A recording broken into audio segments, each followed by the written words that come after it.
Bonsoir, chers téléspectateurs. Merci de nous recevoir chez vous. Nous sommes encore une fois auprès de vous pour ce grand rendez-vous que nous avons pris pour ce soir. Aujourd'hui encore, pour ce soir, je vais dire, ce soir, c'est encore une émission où nous venons pour vous apporter de nouvelles informations et surtout que je ne suis pas seul sur ce plateau. Je suis avec deux invités que vous allez découvrir tout de suite. Et le titre de l'émission, vous l'avez déjà sur l'écran. Comme je peux lire avec vous, la RDC, l'état des droits est en danger. Et ce sujet-là, nous allons essayer de le parcourir. D'abord, en abordant les points d'actualité. Par exemple, le tout premier, nous allons commencer, c'est le dossier François Béat, qui est en train de défrayer la chronique. C'est un dossier qui ne bouge pas. L'homme continue à être incarcéré à la nerf contre toutes les dispositions légales. Je vais aborder ça avec mes invités. Il y a une polémique qui est en train de monter en flèche sur la révision de la Constitution. On veut un mandat présidentiel désormais qui passerait de 5 à 7 ans. Mes invités sont là pour répondre à ces questions. Et puis après, on va évoluer pour parler de l'intégration africaine et puis tant d'autres points que nous allons récupérer pendant que nous serons dans le débat. Sans plus tarder, j'aimerais déjà vous présenter mes invités. Vous le voyez là-bas, les noms sont affichés. Je suis moi-même là. Et là, à l'extrême droite, en haut, c'est M. Kayembe Irénée, que je ne présente plus, les deux d'ailleurs que je ne présente plus, mais je dois dire un mot sur eux. M. Kayembe, c'est l'un de notre experts ici, qui souvent, nous avons besoin de lui pour venir nous expliquer certains points d'actualité. C'est un économiste, il a un diplôme de 3e cycle ici en Angleterre. C'est vraiment une bouche autorisée pour parler de certaines choses. Et puis, il est membre de l'UDPS. Il est membre de l'UDPS et il n'est pas, en tout cas, dans le monde de l'UDPS, c'est quelqu'un qui s'y connaît et qui connaît le milieu. Donc, avec lui, on passera en revue certains points et il va beaucoup nous éclairer surtout quand on parlera de l'affaire Béat, quand on parlera de conflits de palais entre Bisselele et Béat, certainement qu'il a beaucoup de choses à nous dire là-dedans. Et nous avons M. Gabi Kitoko, que vous voyez là. Il est déjà passé ici autant de fois. C'est aussi l'un de nos consultants que je présente. Il est aussi diplômé en 3e cycle en développement communautaire, en développement international. Je crois, si je ne m'abuse, en développement international. C'est un homme qu'on ne présente pas ici à Newcastle. Il est très connu. Il dirige une grande organisation ici qu'on appelle ACAN. Et donc, c'est vraiment la porte. Quand vous entrez, quand un Congolais arrive à Newcastle, la première personne qu'il cherche, c'est ce monsieur-là, monsieur Gabi Kitoko. Et donc, je vous salue vous tous. En tout cas, merci d'avoir répondu à notre invitation. Et sans plus tarder, j'aimerais que nous puissions, comme ça, d'emblée, aborder notre premier point sur l'actualité sur François Béat. Comme vous savez, voici un grand monsieur, monsieur Béat, qui aura rendu beaucoup de services à la nation depuis le président Mobutu, en passant par Joseph Kabila. Et aujourd'hui, on dit même que c'est l'homme qui a fait asseoir le pouvoir du président Félix Tshisekedi. Mais on nous fait signaler que cet homme, apparemment, est en train de passer de mauvais quarts d'heure. Prévu pour 2-3 jours à la nerf, aujourd'hui, il fait presque 1 mois dans les geôles de la nerf contre toute disposition légale. Et j'aimerais vraiment avoir d'abord vos avis. Je ne sais pas, Irénée, si tu peux commencer, si tu peux donner un peu ton avis général sur la situation ou même la genèse, et pour faire comprendre à nos téléspectateurs, c'est qu'est-ce qui se passe avec M. Béa. Irénée, vous avez la parole. Merci.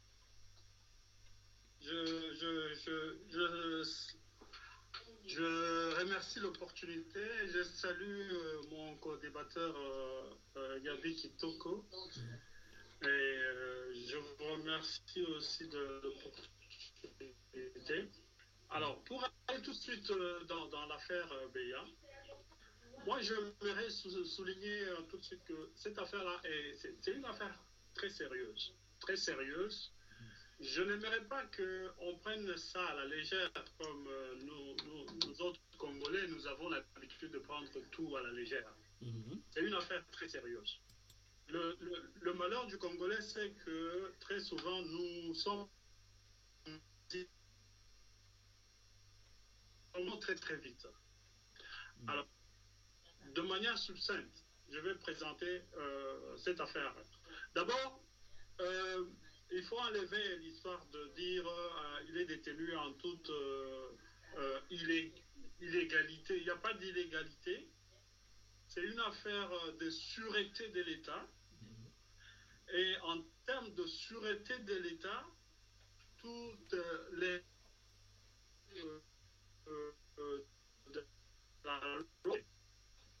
c'est pas pour rien que le monsieur de Akaj avait déclaré qu'il était très bien traité. Hein, donc, par rapport à quelqu'un que l'on poursuit, il est très bien traité. Mais l'affaire, c'est une affaire de sûreté de l'État. Ils ne peuvent pas être peut-être faire le point ou publier ce qu'ils obtiennent comme résultat d'enquête, ainsi de suite. C'est une affaire très, très, très sensible. Mais soyez un peu plus précis. Vous êtes un peu abstrait là. Voilà, non, là c'est pour entrer dans... Oui. C'était une façon d'introduire. Bien sûr. Parce que je vais finir l'introduction en vous rappelant que il y a des gens qui sont incarcérés à Guantanamo Bay. Vous connaissez cette prison-là. Il y a des gens qui sont incarcérés sans avoir jamais été jugés. Pourquoi? Parce que c'est des affaires sensibles comme ça.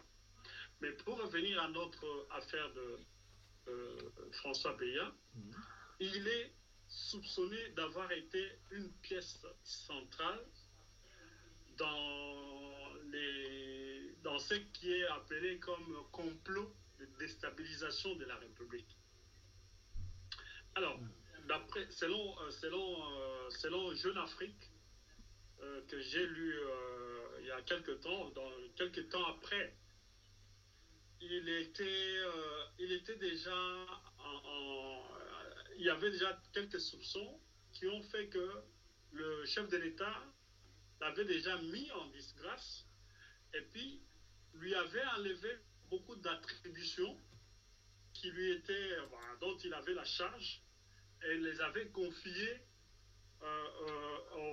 au chef de ANR qui était nommé récemment. Donc, ça veut dire que c'est à partir de janvier, si je me trompe pas, que donc sa descente aux enfers avait commencé. Parce que là, maintenant, les gens ont vu seulement quand on l'a arrêté. Alors, vous le dites si bien, c'est quelqu'un qui a traversé tous les chefs de l'État qu'on a connus. Donc, depuis Mobutu, le gars, il est là. Il a travaillé dans les renseignements. Et comme vous savez, tous ceux qui sont dans les renseignements, ils ont des réseaux.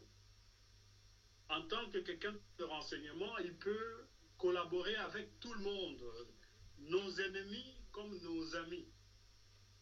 Jusque-là, il n'y a pas de problème. Mais le problème commence à partir du moment que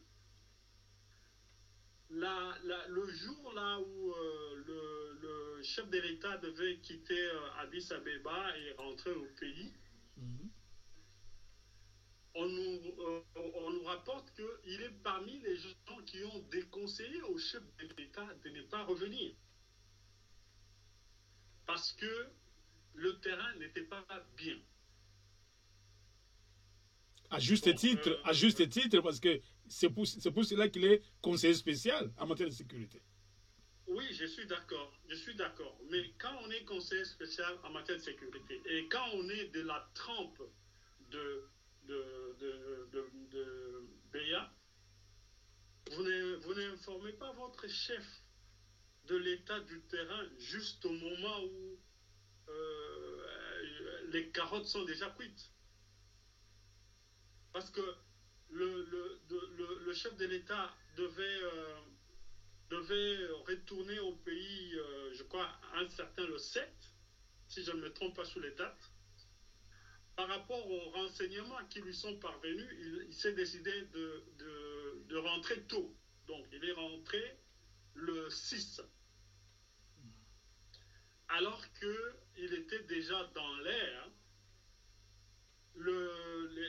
comment on appelle, le tour de contrôle, Kinshasa lui dit que non, il ne peut pas venir parce que ce n'est pas safe d'atterrir en Djidé.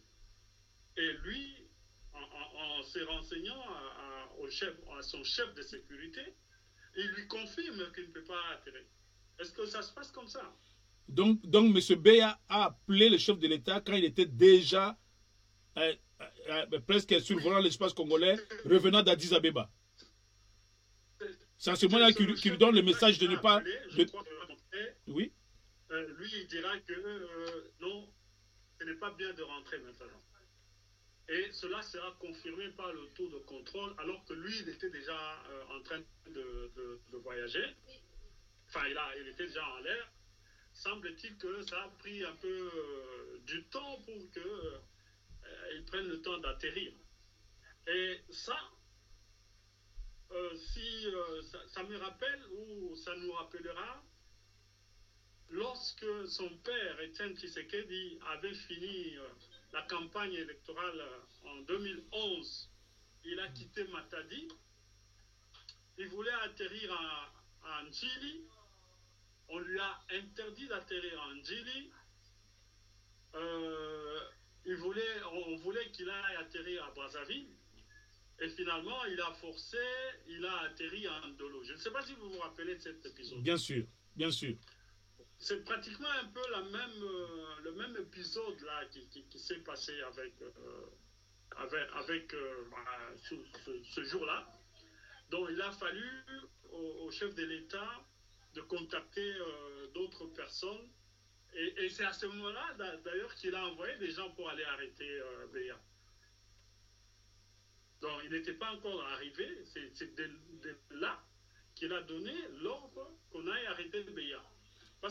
Là, le président était encore dans les airs. Il était dans l'avion. Oui, il n'était pas encore arrivé. C'est au cours de son voyage qu'il a ordonné qu'on arrête Béa. Tout à fait.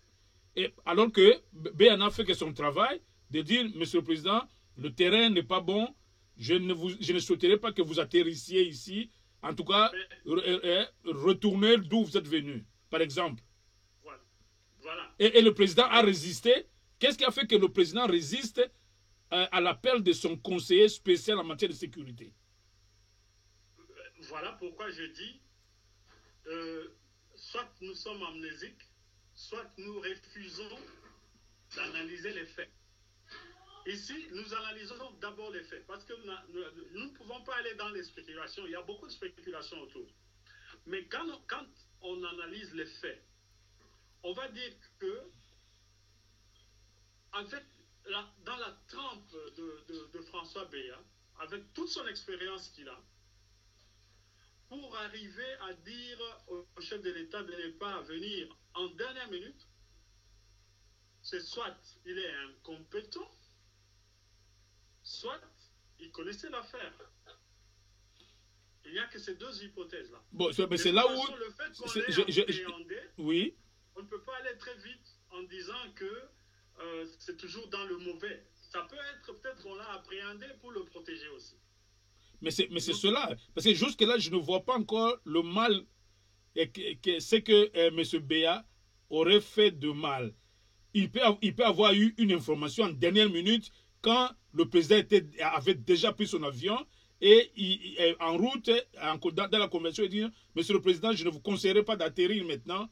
En tout cas, faites demi-tour, des choses comme ça. » Jusque-là, moi, personnellement, je ne vois pas encore pourquoi on devrait soupçonner immédiatement que le terrain est miné. Et qu'est-ce que Béa... Et quand vous dites le terrain est miné, qu'est-ce qui s'est passé sur le terrain alors? Voilà, c'est pour ça que moi je dis, il nous est difficile ici d'analyser les spéculations. Jusque-là, moi j'essaie d'analyser par rapport aux faits. Les faits sont tels que je vous ai dit déjà la source d'informations que moi j'utilise en ce moment pour faire cette analyse. J'ai lu dans Jeune Afrique le fait qu'on a attribué, on a donné certaines de ces attributions au chef ANR nouvellement nommé. Jean-Claude Bokassa. Jean-Claude Bokassa. Non. Ah non, l'autre, de l'ANR. Je n'ai pas son nom ici. Oui. D'accord. Alors, un autre fait, c'est que j'ai lu aussi que le président est rentré un jour plus tôt que prévu. Qui lui a donné l'information? Il y en a qui parlent de l'ambassade américaine, il y en a qui parlent d'autres sources, ainsi de suite. Mais bref, le président a eu l'information comme quoi il s'est tramé quelque chose de pas bon. Mais comment se fait-il que un chef de sécurité qui est aussi introduit dans différents réseaux n'avait pas l'information à ce moment-là, n'a pas su prévenir le président de la République à temps? Je vous rappelle que la veille du président de son voyage vers Ouya, une réunion de sécurité avec tout le... Là, on vous a perdu un peu. On vous a perdu, on n'a pas eu ça. Parce que ça, c'est... Le chef de l'État a fait une réunion de sécurité. Oui, recommencez ça un peu, parce qu'on vous a perdu quand vous disiez ça. Oui, je disais que la veille de son voyage à Addis Abeba, le chef de l'État avait fait une réunion de sécurité, le commandement de sécurité, dont François Béa était dans la réunion. Mais rien ne lui a été signalé qu'il pouvait se tramer quelque chose de louche. Il a voyagé sereinement. Alors, donc, le fait qu'il rentrait aussi brusquement, donc, ça ne pouvait pas se justifier que François Béa lui dise que non, vous ne pouvez pas rentrer. Donc, soit il était dans le coup, soit alors il est incompétent d'une incompétence notoire. Dans ce temps ici, il était en train donc je ne sais pas moi, de leurrer les gens. Bon, j'aimerais un peu faire intervenir M. Kitoko. Vous avez entendu, nous tous, chers téléspectateurs, je vous prie de suivre cette émission aussi sérieusement, parce que là, j'ai des analystes qui sont en train de scruter les faits et gestes de ce qui s'est passé. On a appris que vraiment, il y aurait eu un problème réel, un doute réel, suscité par le comportement de M. Béa, avec le voyage que le président avait fait à l'Union africaine. C'était pour la remise de reprise d'ailleurs, avec Macky Sall. C'était à l'occasion, donc. Et il y a eu donc des soupçons par rapport au comportement de M. Béa, qui n'aurait pas donné l'information à temps. Bon, c'est là où je vais un peu faire rebondir M. Kitoko. Je ne sais pas comment vous analysez aussi la situation, ne serait-ce par rapport à ce que M. Kayembe vient de dire, ou si vous aussi vous avez peut-être d'autres sources qui vous ont peut-être informé autrement. Oui, merci, Papa Munda. J'ai un réel plaisir d'être avec mon frère Irénée Kaimbe devant les auditeurs de Icana Télé. Et nous saluons et nous apprécions les temps qui s'impliquent à nous écouter. En tout cas, je viens de suivre mon frère Kaimbe. Je n'ai pas lu Jeune Afrique sur ce sujet-là, mais moi, les éléments qu'il est en train d'évoquer, si le retour du président, c'était un retour précipité. Et je me rappelle, ça j'avais suivi. Il était arrivé à Kinshasa à 1h du matin. Donc, pour ceux-là qui s'intéressent à la politique, quand un président retourne précipitamment comme ça, c'est qu'il y a quelque chose de sérieux. Je me rappelle Mouzé aussi, qui était à Kiba, quand il s'est tramé quelque chose de coup d'État, il était retourné d'ailleurs. Il ne pouvait pas atterrir à Kinshasa, il disait qu'il venait à Kinshasa, d'un coup il a changé, il a forcé, il est atterri à Luano, à Lubumbashi. Donc, ici, ce que moi je vais dire, si le conseiller spécial en matière de sécurité du président, M. François Béa, nous ne pouvons pas dire qu'il ne pèse pas de soupçons sur lui, c'est quelque chose. Bon, il appartient à tout service, et même au président, par rapport à ce que M. Kaimbe était tenté de dire, de se dire pourquoi il m'a appelé en retard, est-ce qu'il y a quelque chose. Jusque-là, c'est un soupçon. Je me dis, je ne dis pas que le président a tous les éléments, à moins qu'on nous prouve qu'il a tous les éléments pour dire que, en tout cas, Béa était dans le complot. Son intérêt de se dire, voilà, j'estime que mon conseiller est pour quelque chose, pourquoi il m'a dit en retard et tout ça. Un président de la République n'a pas qu'un seul, il a des conseillers occultés et autres, et tout ça, des services qui lui informent. Mais moi, je vais beaucoup plus analyser sur votre question, sur le plan, comme vous avez dit, des dispositions légales. Oui, allez-y. J'ai entendu mon frère Irénée dire que, vous vous rappelez, il s'agit de la sécurité nationale, oui, c'est ce que même le porte-parole du président avait dit. Nous avons compris, c'est sérieux. Il y a des dispositions légales. Guantanamo n'est pas un exemple à donner. Guantanamo a créé pas mal de dégâts. Ça, c'est l'impérialisme américain. Que nous ne pouvons pas nous laisser au Congo avoir un Guantanamo. Non. C'est là où je ne suis pas d'accord avec mon frère Kaimbe. On n'acceptera jamais parce que le président est vraiment, comme il a toujours dit, il ne peut jamais se mixer de la justice et donc la justice indépendante. Et que nous ne pouvons pas avoir un cas. Et même si on doit prendre l'exemple de Guantanamo, on avait affaire à des terroristes jusqu'à la preuve du contraire. Mais Béa n'est pas un terroriste, même s'il peut être soupçonné des complices ou des complots sur la sécurité nationale. Nous estimons qu'ils avaient tout droit de l'interpeller au niveau des services de l'ANR, mais pas plus de 48 heures. Mais ce Béa a droit, peu importe les crimes, d'être devant son juge naturel. Ça, c'est l'état de droit. Et cela n'empêche que même au niveau de ce juge naturel, qu'il y ait d'autres services pour chercher à comprendre mieux qu'est-ce qui s'est passé. Mais les mettre dans cet état-là, moi je trouve qu'il y a une violation sur le plan légal. Parce qu'il a droit, jusque-là. Peu importe ce qu'il aurait fait.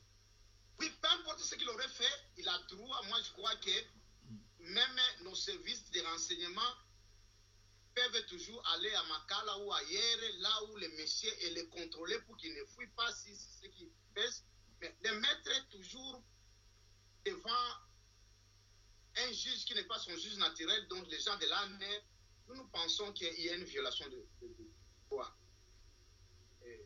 Je ne dis pas qu'il n'est pas peut-être coupable ou il n'est pas soupçonné de quelque chose, mais nous voulons seulement qu'il y ait cet état. Même s'il est bien traité, mais la loi nous dit qu'on ne peut pas passer 48 heures dans le service des ANR au consort. Oui, c'est surtout que le président lui-même avait dit qu'il avait fermé les cachots de l'ANR et que plus un seul Congolais ne pouvait être mis là-bas. Et curieusement, c'est un grand monsieur qui se retrouve là-bas pendant 1 mois. C'est pour soutenir ce que vous dites un peu. Oui, exactement. Donc, c'est à ce point-là que nous disons. Maintenant, sur le point, je suis vraiment intéressé, en fait, je peux m'arrêter ici. Moi, je crois que KMB est beaucoup mieux positionné, bien qu'il dit qu'il a lu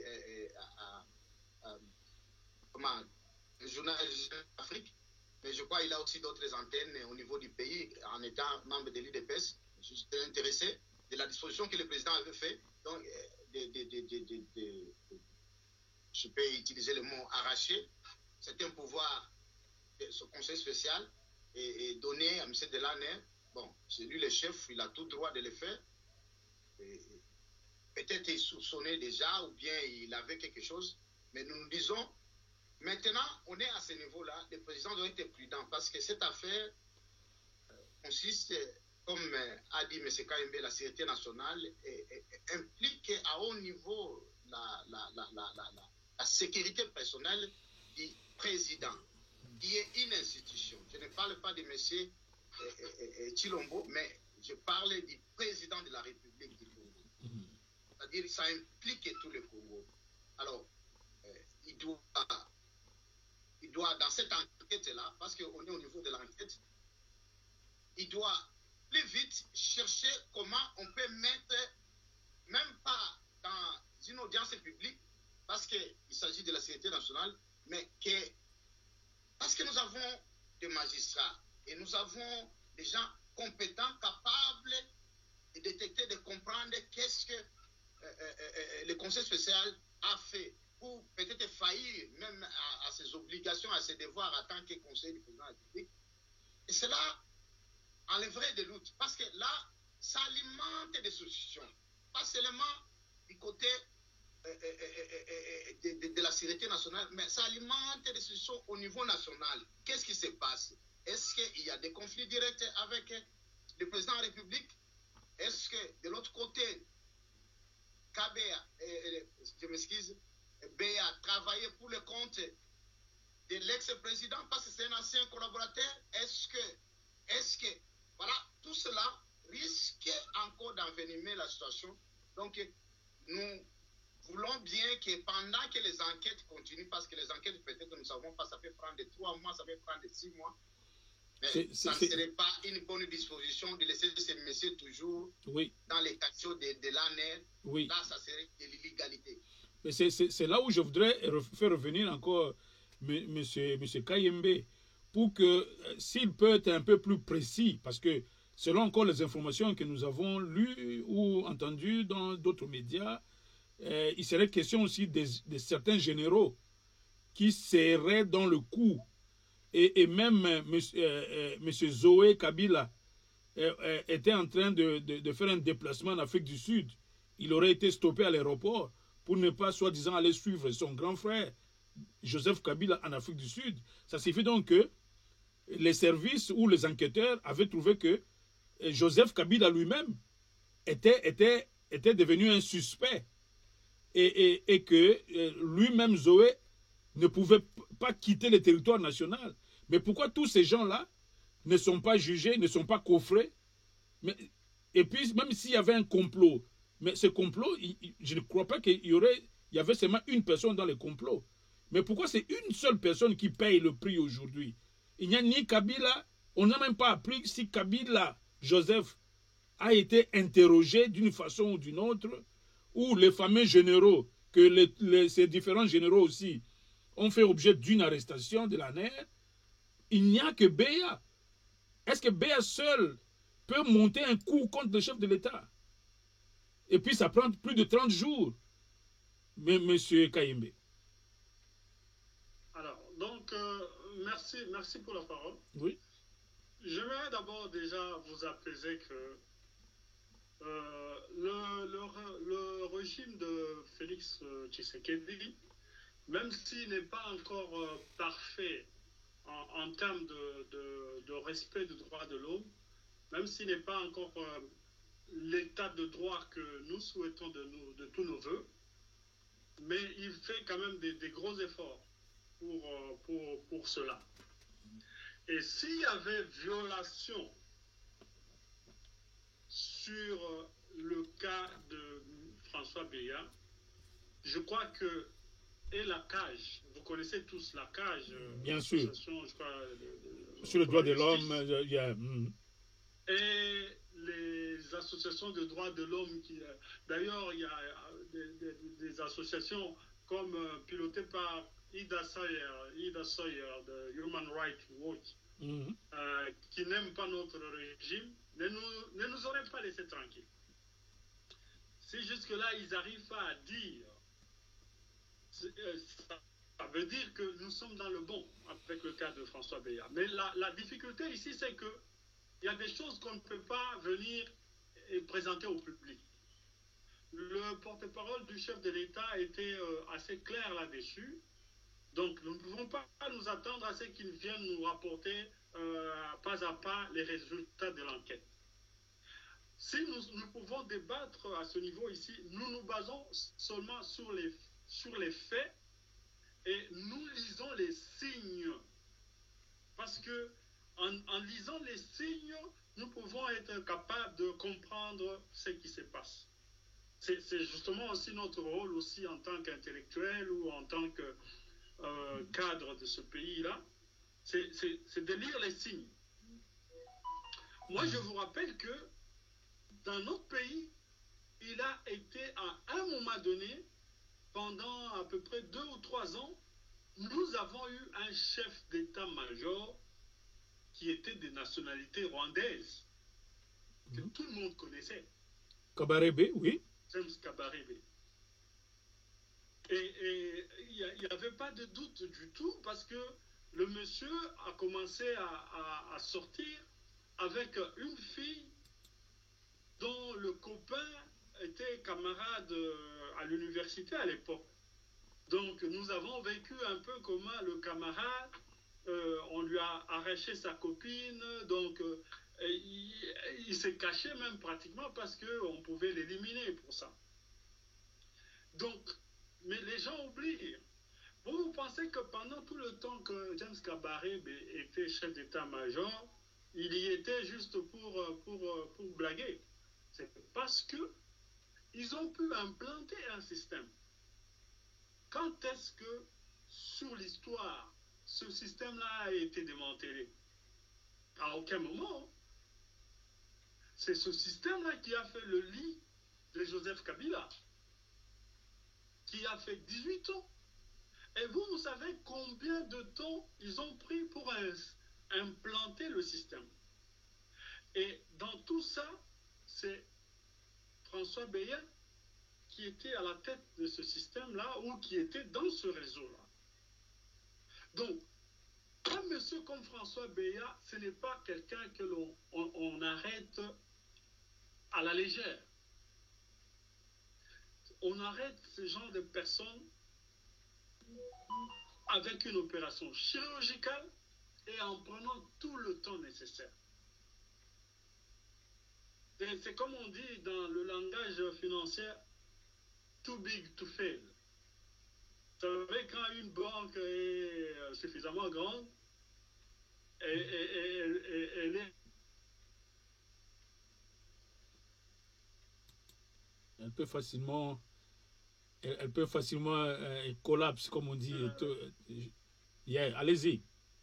Elle entraîne beaucoup d'autres institutions financières. Donc, quelqu'un comme François Béat, vous le dites si bien, il ne peut pas opérer seul. Il opère en réseau. Mais le problème, c'est que depuis qu'il a été arrêté, il s'est résigné à ne pas parler. Il est resté muet. il n'y a pas longtemps, peut-être qu'il y a 2 ou 3 jours, il a commencé un tout petit peu à parler. Oui, mais avant de parler, moi je crois qu'il faut d'abord lui prouver, lui, qu'il est fautif, que réellement il a préparé un coup. S'il se sent victime de quelque chose, que bon, c'est mettre des règlements de compte qu'on me fait, qu'est-ce qu'il va dire? Il y a un principe en droit, c'est l'accusateur qui doit prouver que tel est fautif. Ce n'est pas l'accusé qui doit prouver qu'il est fautif. Voilà. C'est l'accusateur. Voilà. Prouver que M. B est effectivement fautif pour que lui dise que dans ces problèmes-là, voici comment les choses s'est passées. Moi-même, j'étais innocent, mais c'était plutôt les autres, par exemple. Allez-y. L'accusateur lui a prouvé déjà, qu'il a effectué des voyages sans en informer son chef. La première chose. Et il venait d'en effectuer un dernièrement, juste, je crois, 2 ou 3 jours avant cette affaire, sans que son chef ne soit au courant. Il paraîtrait même qu'au cours de ces voyages, il est allé rencontrer John Numbi. Vous connaissez tous que John Numbi, c'est un fugitif. Et vous connaissez ce qu'il a été. Ça, c'est un premier fait. Un deuxième fait. Il n'a pas fait rapport au chef de l'État. Il n'a pas fait rapport au chef de l'État. Il n'a pas fait rapport au chef de l'État. Le chef de l'État ne savait même pas qu'il a effectué ce voyage-là. On le lui a juste prouvé carte sur table. D'accord? Allez-y. Par les services de l'ANR. Fait.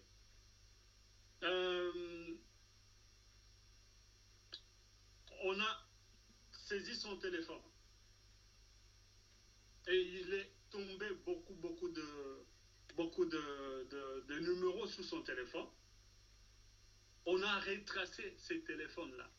Je crois que peut-être que tous vous avez vu une lettre qui avait circulé sur les réseaux sociaux. On a même publié ça sur Canal Télé ici. On a publié la lettre ici. Voilà. Et la lettre datait déjà de janvier. Je ne sais pas si vous avez fait attention à la lettre. La lettre, cette demande pour tracer les appels, datait de janvier. Ça veut dire qu'il y avait déjà des soupçons. On l'attendait au fait. Et malheureusement, il est tombé dans les faits. Alors, devant les évidences qui lui ont été présentées, il a été obligé de se taire pour ne pas trop se compromettre. En tant que bon flic aussi, lui-même. Voilà. Pour ne pas trop se compromettre. Voilà pourquoi les choses ont pris le temps que ça a pris. Un autre volet, c'est que, comme je disais, que c'est un grand. Quelque part, en le gardant à l'ANR, c'est aussi pour sa protection. À moins que lui-même décide de se faire du mal. Mais je ne pense pas qu'il pourrait en arriver là, à moins qu'il y ait des menaces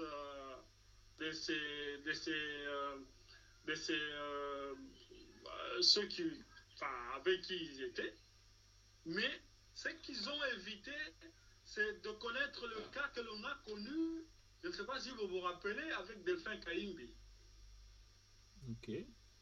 Parce que Delphin Kayimbi s'est présenté au Conseil de sécurité le premier jour, comme s'il commençait à parler. On a fait l'erreur de le renvoyer à la maison pour qu'il revienne le lendemain. Il n'est jamais revenu.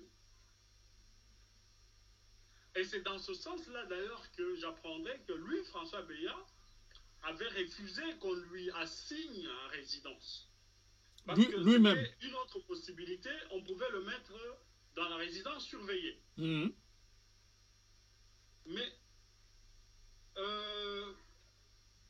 qui va porter le chapeau si il lui est arrivé ce qui est arrivé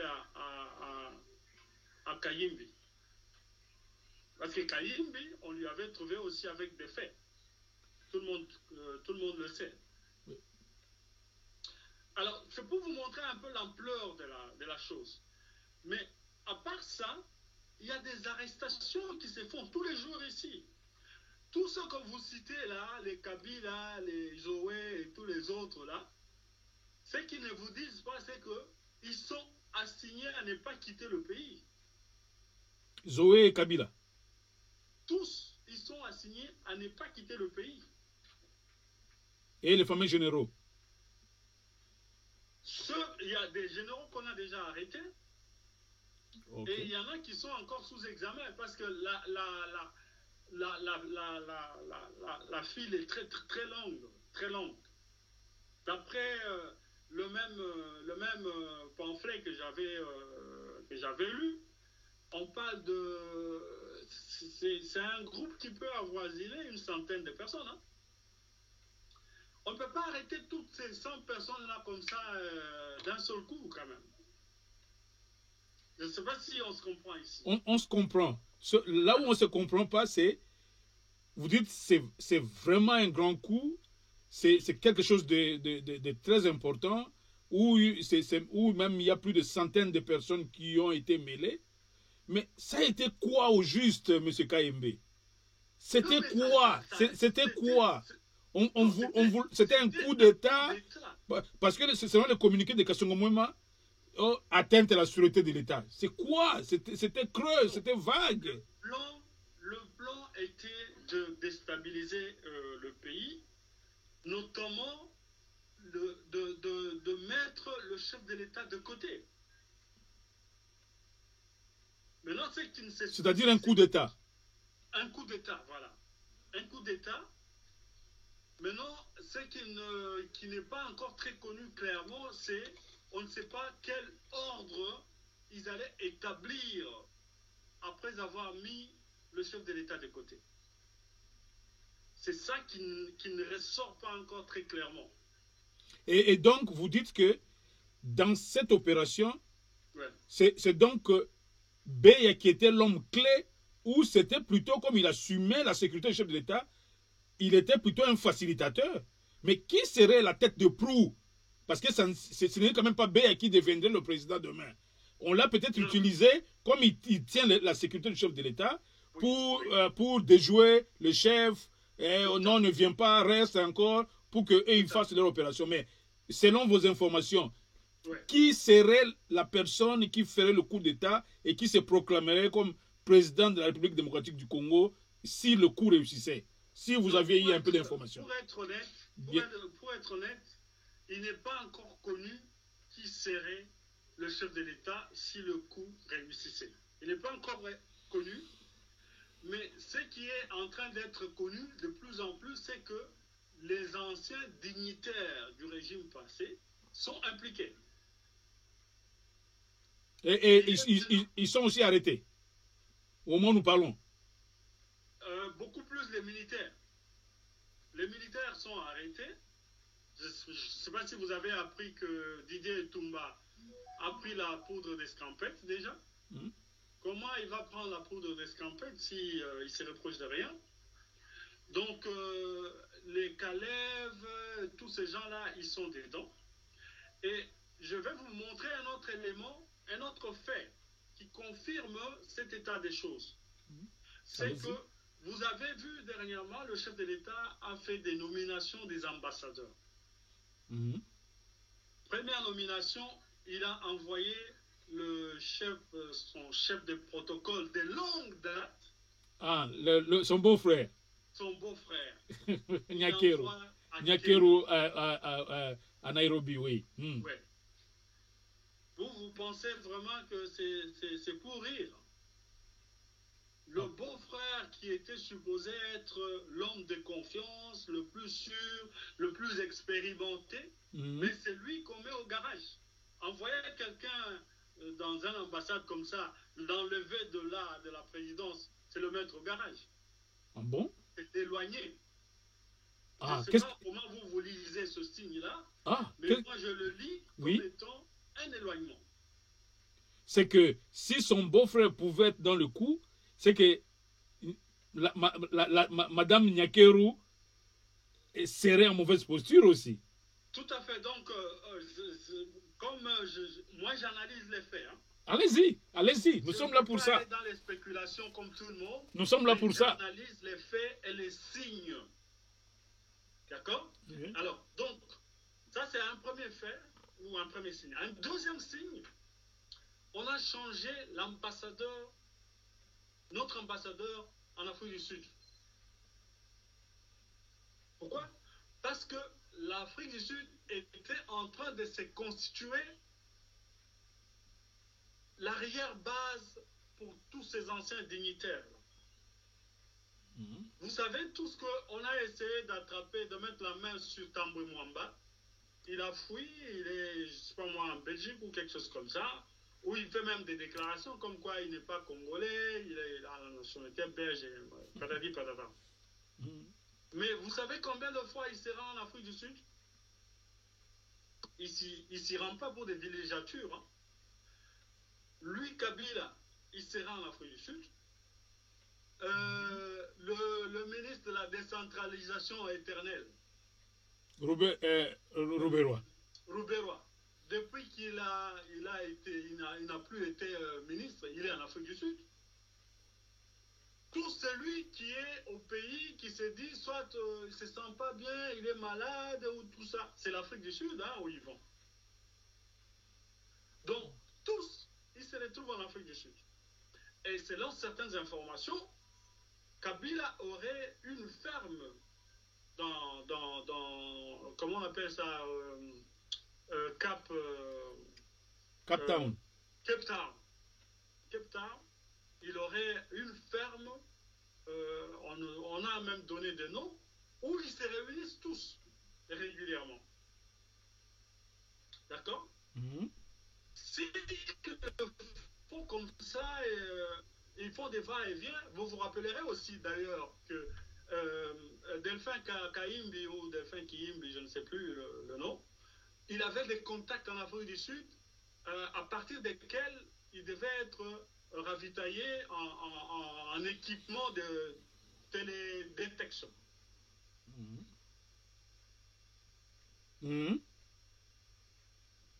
Et c'est certains du Sud qui ont pu appeler le chef de l'État pour contre-vérifier. Il y avait une histoire de facture et c'est passé par le chef de l'État. C'est comme ça que l'affaire a été appréhendée. Mais vous comprenez que l'Afrique du Sud revient toujours. Voilà pourquoi on a changé d'ambassadeur. Parce que l'ambassadeur, la plupart de nos stations diplomatiques, on n'a pas encore changé grand-chose. Hein. La plupart de ceux qui sont là, c'est des gens qui ont travaillé avec l'ancien régime. Avec l'ancien régime. Ouais. Alors, par rapport à cette villégiature qui s'opère en Afrique du Sud, le président a été obligé de changer d'ambassadeur. Parce que quand on a un ambassadeur de confiance, il peut facilement être au courant des allées et des venues des gens qui peuvent faire du mal à notre pays. Ou même des réunions qui se tiennent. Il peut... Des réunions qui se tiennent, tout ça. Oui. Voilà un peu, avec les quelques éléments ici, j'espère vous avoir donné un peu une lecture ou bien une analyse sans pour autant entrer en profondeur parce que personne de nous n'a des éléments en profondeur, si ce n'est que des spéculations. Tout à fait. Mais en tant que cadre du pays intellectuel, nous devons réfléchir un peu de cette façon-là. Donc, nous devons réfléchir tous ensemble et aller au fond pour comprendre ce qui se passe. Oui, ben, à vous suivre, avant de passer la parole à M. Kitoko, à vous suivre, mais cette affaire risque même de faire plus d'une année d'investigation parce que elle me paraît assez complexe et laisser toute une population comme ça sans une information depuis que Kasongo Mwema a fait son communiqué. Jusque-là, c'est silence radio. Nous comprenons que ce sont des investigations, mais dans un pays démocratique, moi je crois que la présidence devrait revenir à la charge pour briefer un tout petit peu, parce que la démocratie, c'est encore quoi? C'est le droit à l'information.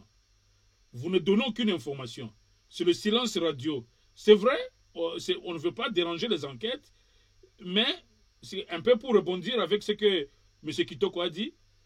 Il voit la situation, vous dites que nous sommes en démocratie. Mais si nous sommes en démocratie, la démocratie, c'est pourquoi on dit, Chirac a dit c'est un luxe pour l'Afrique.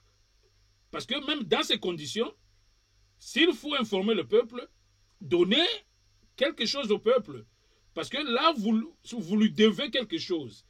Et toute la population est restée comme ça, et personne ne sait ce qui se passe.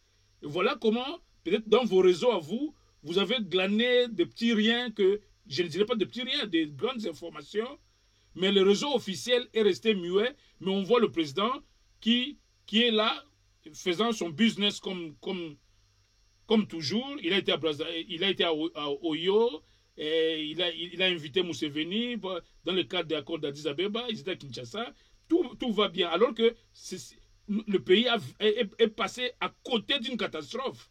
Imaginez-vous que ce coup réussissait, quel genre de désordre allait arriver dans un pays. Donc vous voulez que les Congolais soient les derniers à être informés, alors que c'est eux qui seraient les premières victimes en cas de chaos. Monsieur Gabi Kitoko.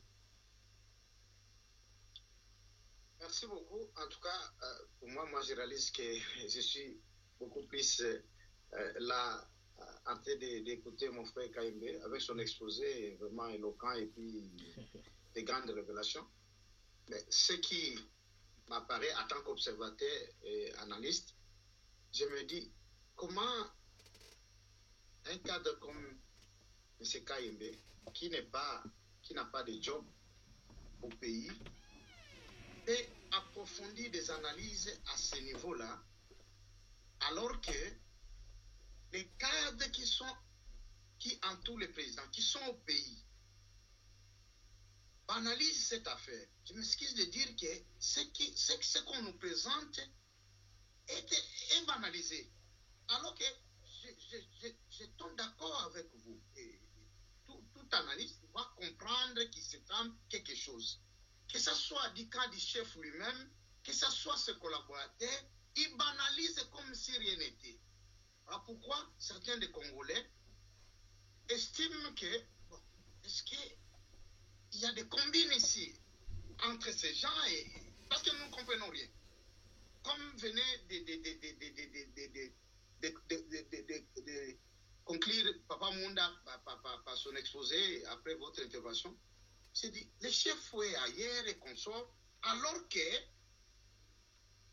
il y a un grand complot tout autour de lui. C'est-à-dire, ces gens sont encore là. Je me dis, même si on est tenté d'arrêter certains généraux et tout ça, le réseau est là. Mon frère Kaïm, le réseau est là.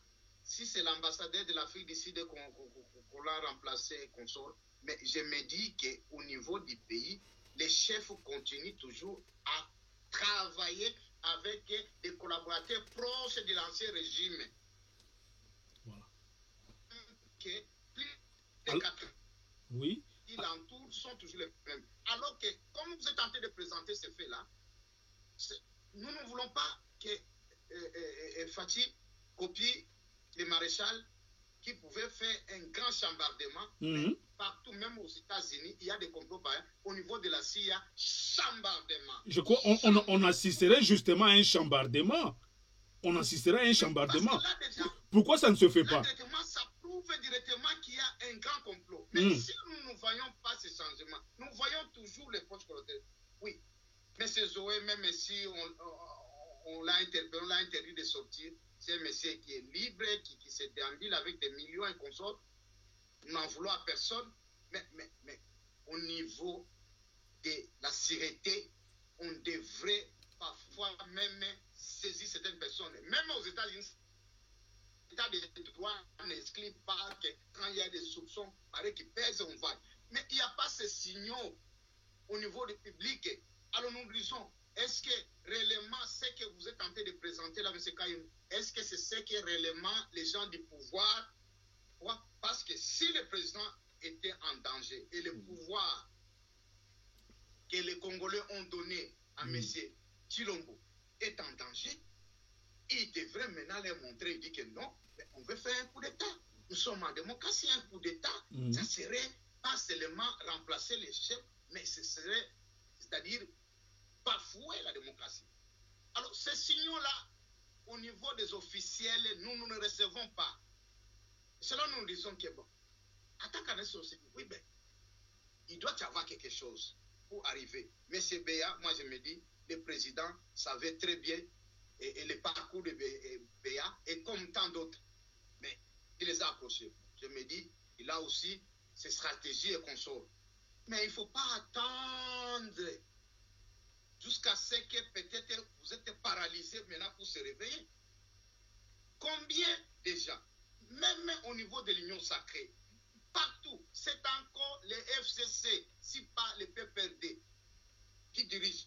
Mais comment voulez-vous que nous, en tant que Congolais observateurs, que nous disions qu'il y a des fois, je tombe d'accord à certains Congolais qui se disent que non, c'est comme si on est tenté d'amuser la galerie. Il n'y a pas de complot, il n'y a pas de coup d'État.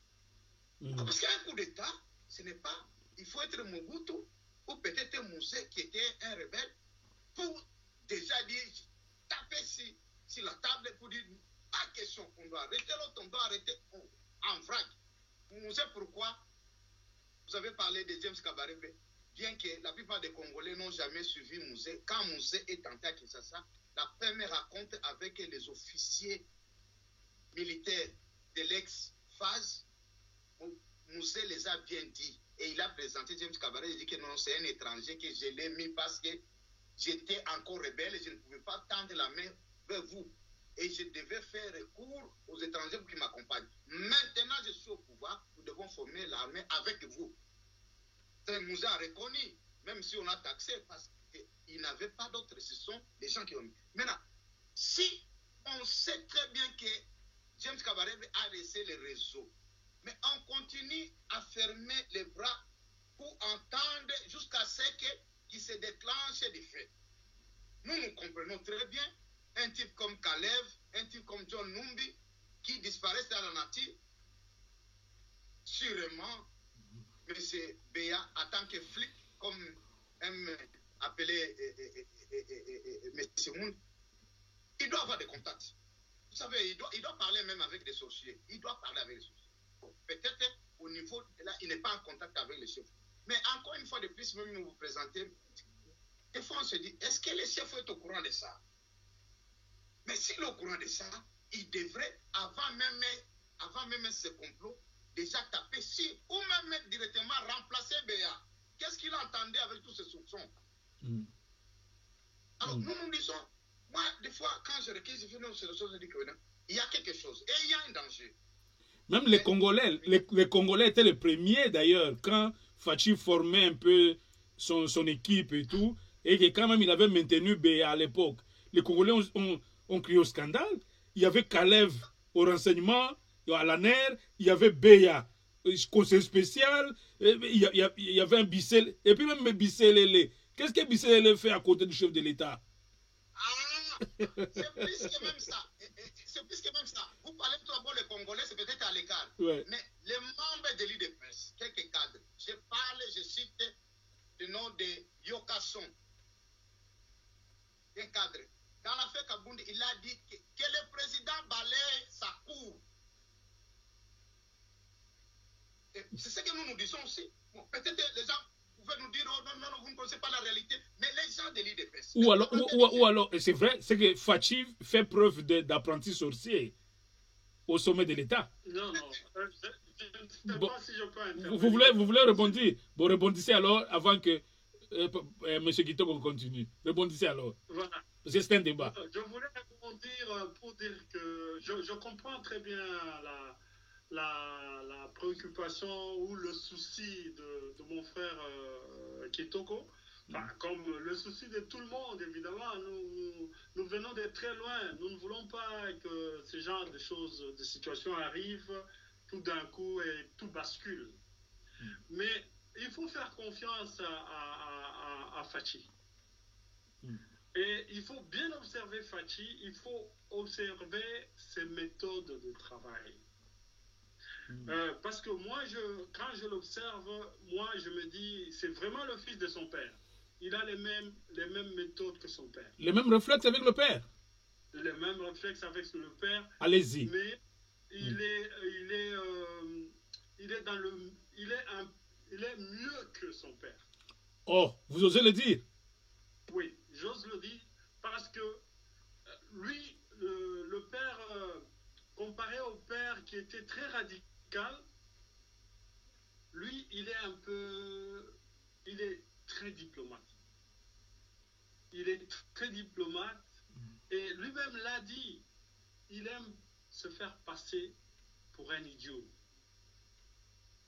Mais en réalité, c'est un fin stratège.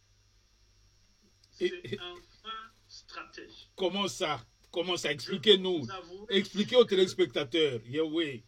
En tant que membre de l'UDPS, ici je ne parle pas en tant que... Je n'ai pas été mandaté, mais je partage juste une anecdote. Dans l'UDPS, ce n'est pas lui que l'on pensait être devenir plus tard le chef de l'État, mais nous sommes agréablement surpris tous les jours. Tous les jours qui passent ici, la façon dont il est en train de mener la politique. Mes frères, vous oubliez le climat, l'environnement dans lequel Fachi se trouve. Fachi, c'est un civil. C'est un civil. Il n'est pas militaire. Mais vous imaginez combien il lui a fallu de stratégie pour désarmer l'arsenal militaire qu'il a trouvé en place. Vous vous imaginez comment il est arrivé à désarmer GLM. Il a désarmé Kingakati, Kibomango. Il a désarmé le camp Kokolo, le camp Tchachi, partout là-bas. Kabila, jusqu'à ce qu'il a quitté le pouvoir, vous l'avez entendu aller à camp Kokolo? Mais lui, Fachi, ne se promène que dans les camps militaires. D'ailleurs, il habite camp Tchachi. Donc, pourtant, c'est un civil. Pour qu'un civil en arrive à ce niveau-là, lui, il fait de la politique un art. C'est un artiste politicien. Ce n'est pas un politicien comme tous les autres. Et il ne veut pas faire l'erreur qu'avait fait Laurent Désiré Kabila. Parce que Laurent Désiré Kabila, quand vous suivez l'histoire, il a connu aussi plusieurs attentats à sa vie. Et le dernier attentat auquel il a succombé, semble-t-il, était fomenté par Joseph Kabila. Mais le même Joseph Kabila lui avait présenté un autre attentat, soi-disant, de Massassou. Massassou, c'est un garçon rwandais que personnellement je connaissais aussi parce que... Rwandais ou bien du Sud Kivu? Non, c'est un Rwandais parce que on connaissait beaucoup d'amis comme ça rwandais qui se faisaient appeler de Sud Kivu. Et parce que comme il habitait Livoulou, pour ceux qui connaissent Kinshasa, pendant que nous, on était au campus universitaire, donc c'est quelqu'un qu'on connaissait un peu, on voyait venir. Bref, mais c'est celui-là que Joseph avait présenté comme quelqu'un qui voulait fomenter un coup d'État contre Laurent Désiré Kabila. Et comme lui, il agissait du tic au tac, il a justement ordonné qu'on aille le juger par la cour militaire, on est allé le juger à Moba et on l'a liquidé. C'est ça quand on agit dans la précipitation sur des matières aussi sensibles que cela. Alors, pour revenir à Fachi, il n'est pas dupe.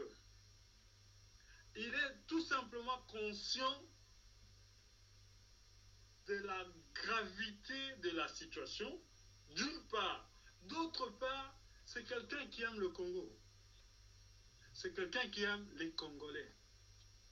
C'est quelqu'un qui mesure l'impact que cela peut produire de tout acte qu'il pose.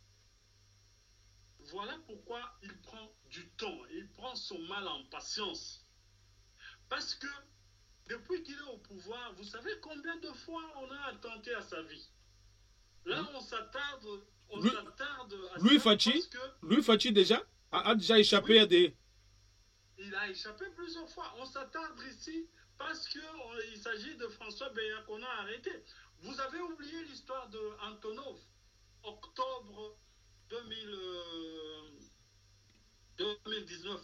Vous avez oublié l'affaire Antonov, dont son chauffeur et quelques membres ont péri. Donc c'est quelqu'un, il est conscient de ce qu'il y a et il a des méthodes, il prend du temps parce qu'il nous a promis le déboulonnement. Oui, mais il promet le déboulonnement pour prendre ce que M. Kitoko a dit ici. Il promet un déboulonnement, mais il crée l'union sacrée au lieu alors de réellement déboulonner, d'écarter tous ces anciens dignitaires. Non, il les récupère tous et ça paraît même comme un ridicule auprès des Congolais. Fachi paraît définitivement comme un ridicule devant les Congolais. Mais tu as parlé du déboulonnage. Mais tu fais revenir tous. C'est même de qui le porte-parole maintenant de l'Union sacrée. Comment on peut expliquer cela? Non. On va peut-être entrer dans cette en profondeur lorsqu'on parlera de la Constitution ou de la révision, ainsi de suite. Allez, poursuivez alors votre idée. Oui.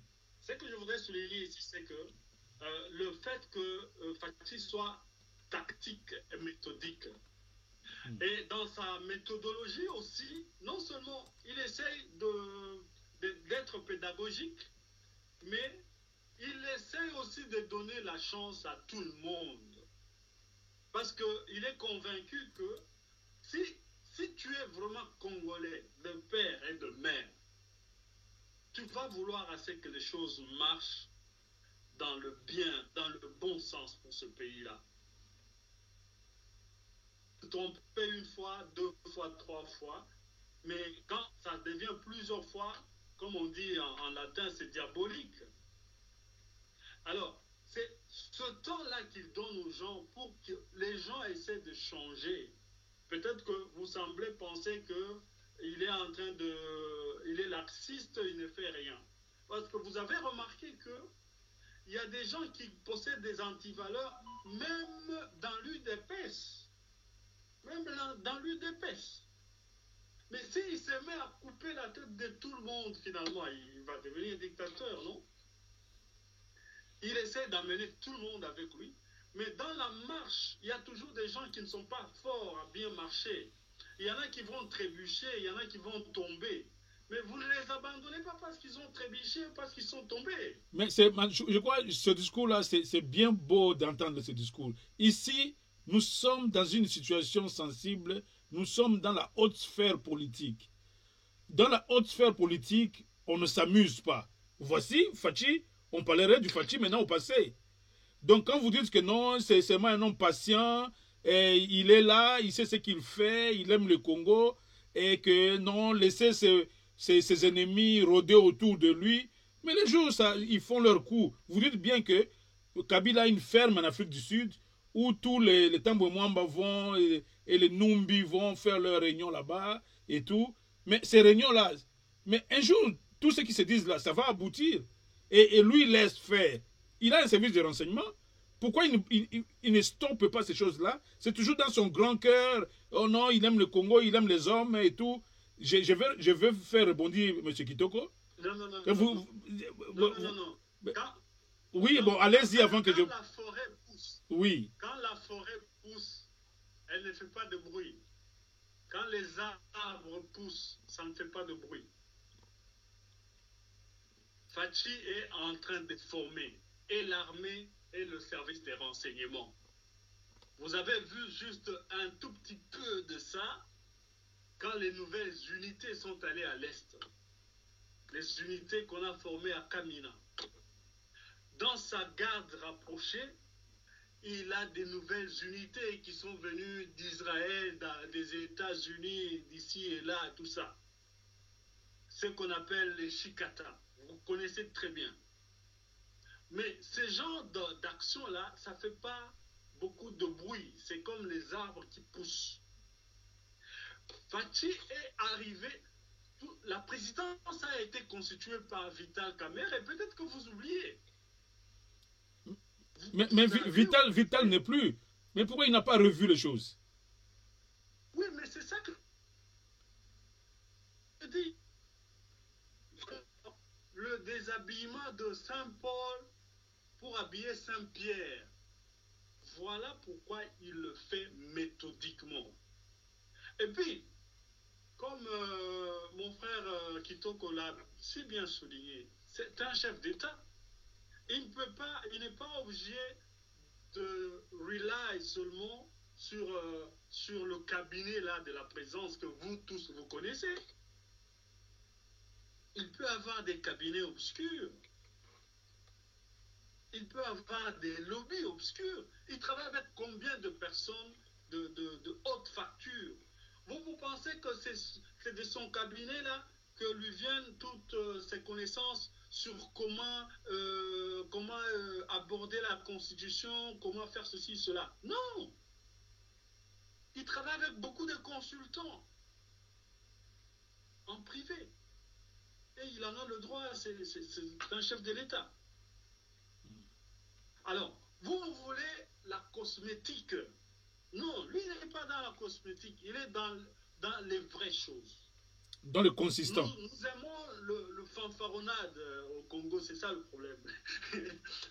Non. Quand on va, par exemple, dans certaines actions, il y a des gens qui pensent qu'il ne fait pas des actions, alors que il a fait plusieurs actions. Il y a même des constructions. N'eût été les bruits que cette affaire à son voyage au Kasaï, n'eût été ce bruit, qui aurait su qu'il est en train de construire ces grands complexes scolaires et hospitaliers? Qui l'aurait su?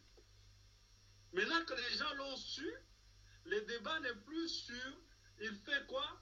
Ça devient sur oh, quel montant, oh, détournement, oh, patati patata. Non. Donc, le gars est en train de bosser. Nous avons la chance d'avoir le fils de son père. Mais le Congo est un trou sans fond. Non, ça c'est moi je crois. Mais KMB, ça c'est quand même un discours. C'est comme le président même l'a dit, Mbokese Koufa Kala. Ah non, ce discours-là, moi je crois que il est là pour gouverner le pays.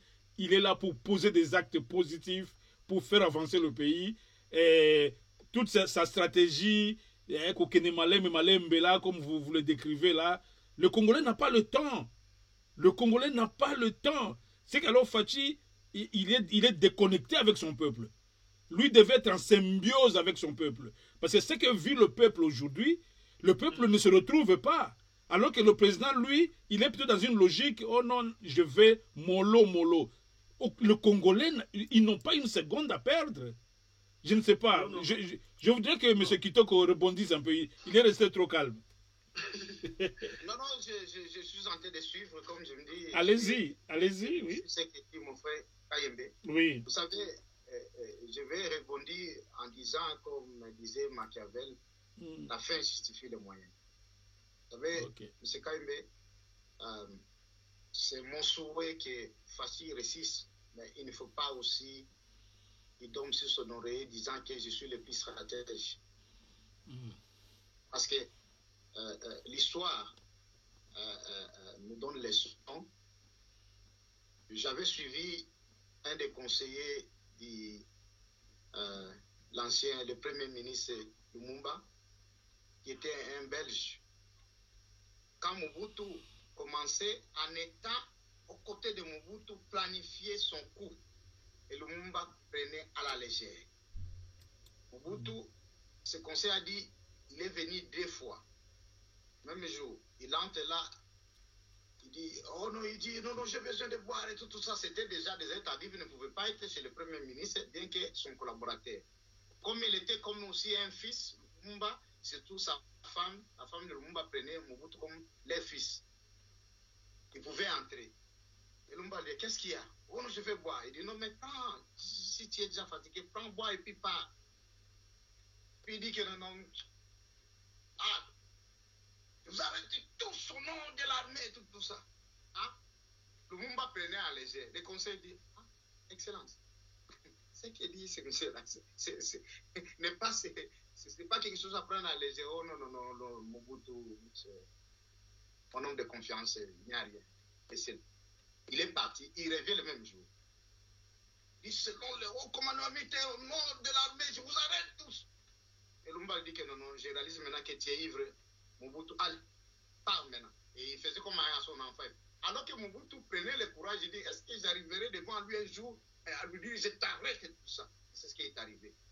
Je ne dis pas que c'est ce qui va arriver à Fachi, mais il ne faut pas qu'on dorme sur l'oreille pour dire que non, je suis le stratège.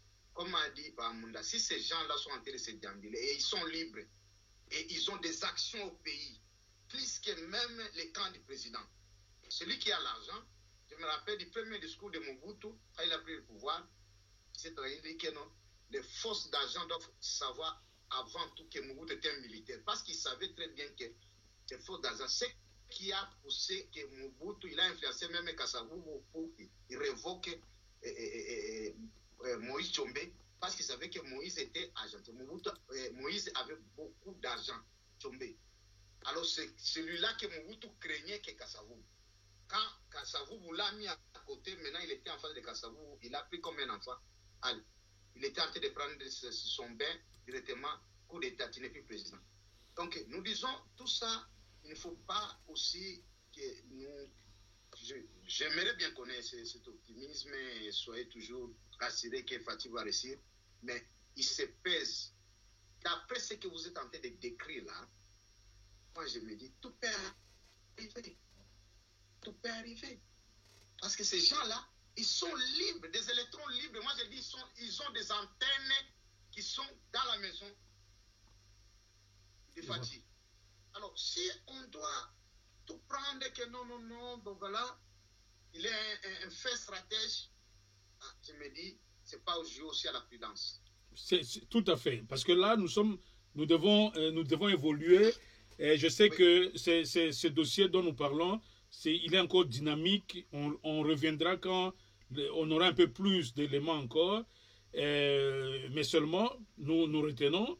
M. Kayembe, il est proche de l'UDPS, certainement qu'il suit de très près la gestion du président Tshisekedi depuis qu'il est au pouvoir, mais sauf que c'est certainement son style, parce que et là les Congolais ne se retrouvent pas.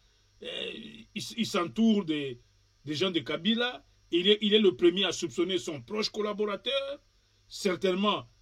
Et ce qu'on reproche à Bér aujourd'hui, c'est certainement un coup où même son prédécesseur ne serait pas totalement innocent dans ce coup-là.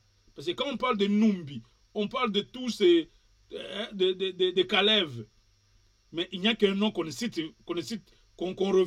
refuse de citer. Et c'est Kabila. On parle de Zoé. Mais il y a un nom qu'on ne cite pas. On citerait carrément Kabila. Mais voilà, des gens comme ça, non, parce que Fachi se veut stratège, dit non, je vais continuer à travailler avec eux, je vais même les rapprocher encore, et tout ça.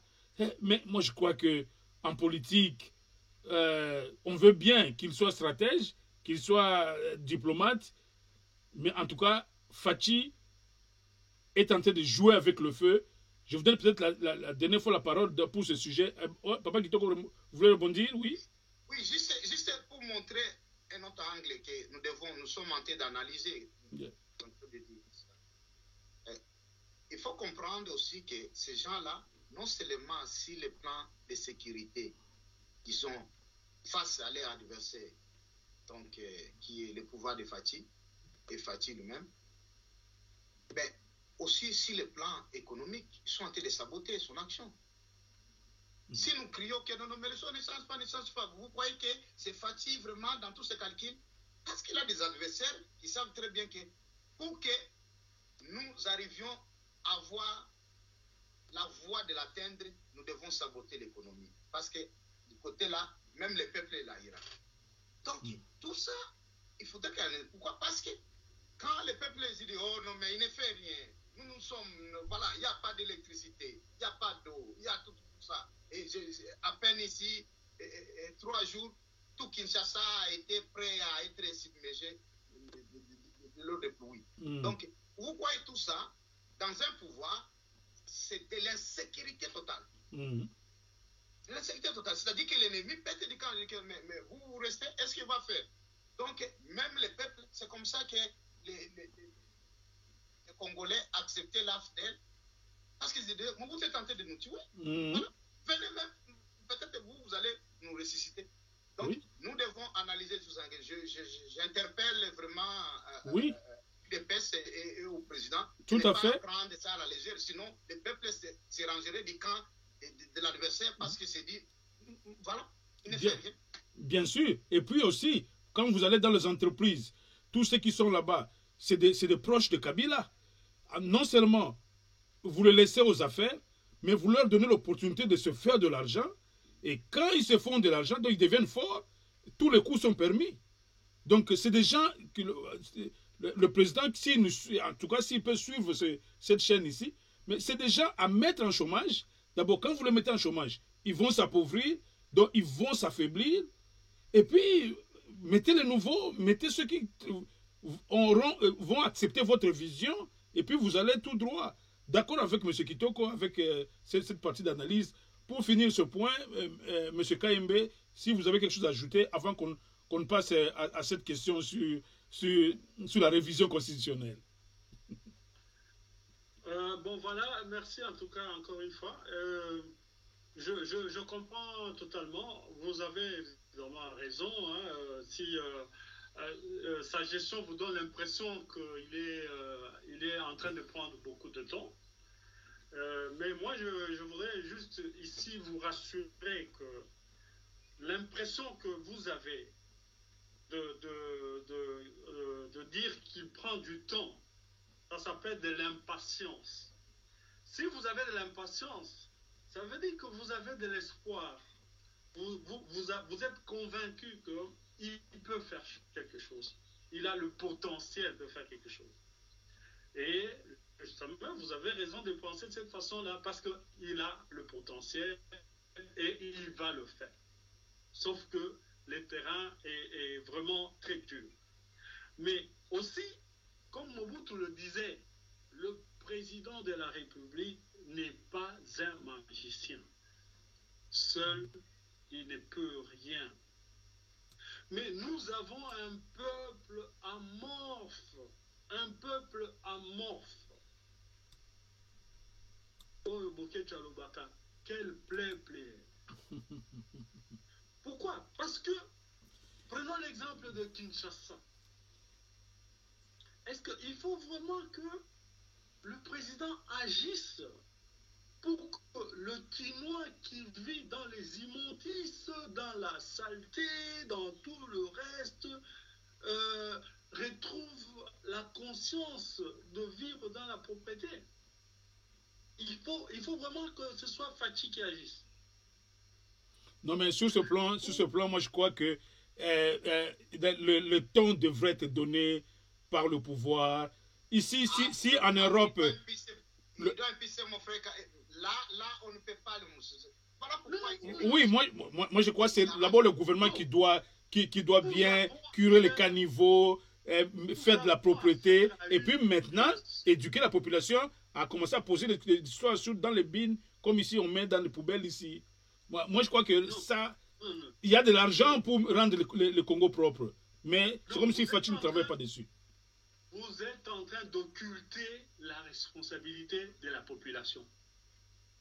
Pour que vous, Papa Véron, vous viviez dans une maison propre, comme elle est là-bas, vous avez besoin qu'on vienne vous le dire. Quand vous rentrez dans votre maison, avant d'entrer dans votre maison, même si c'est dehors, là, devant la porte, vous trouvez par exemple ici, comme les gens promènent des chiens partout et tout ça, quelqu'un a promené un chien, le chien a fait les besoins devant votre porte. Vous allez laisser ça parce que ce n'est pas votre chien qui l'a fait?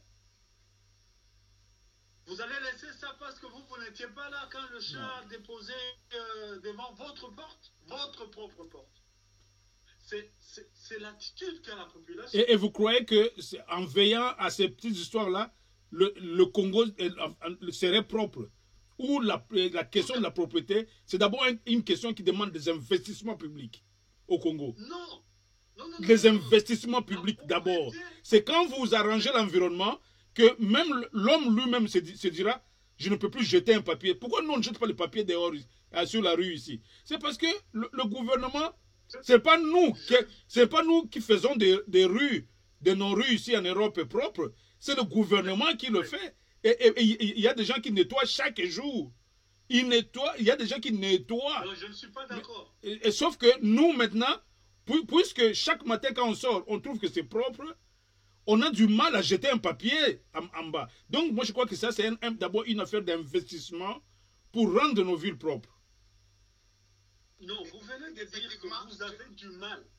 Non, je crois bien que mon frère Kaimbe nous amène dans un terrain que j'aimerais qu'un autre jour, comme nous aurions une émission pour discuter. Parce que je crois très bien que s'il n'y avait pas un gouvernement, je peux appeler même rigoureux, les Anglais devraient être dans des conditions les plus mauvaises que même les Congolais l'équipe. Voilà. Parce que c'est un peuple que vous n'avez pas d'idée. Oui. Dans une minute, il peut tout saccager. Oui. Mais parce qu'il y a la police, il y a tout ça, il y a aussi le remplacement. Combien de fois les arrêts du bis, j'ai vu les gens saccager. Saccager. Et puis, on vient, on remplace. Mais la police vient, on arrête cette personne, mais on remplace. On remplace. Parce qu'on tient. C'est un autre terrain. Voilà. C'est la responsabilité des pouvoirs publics. Du président.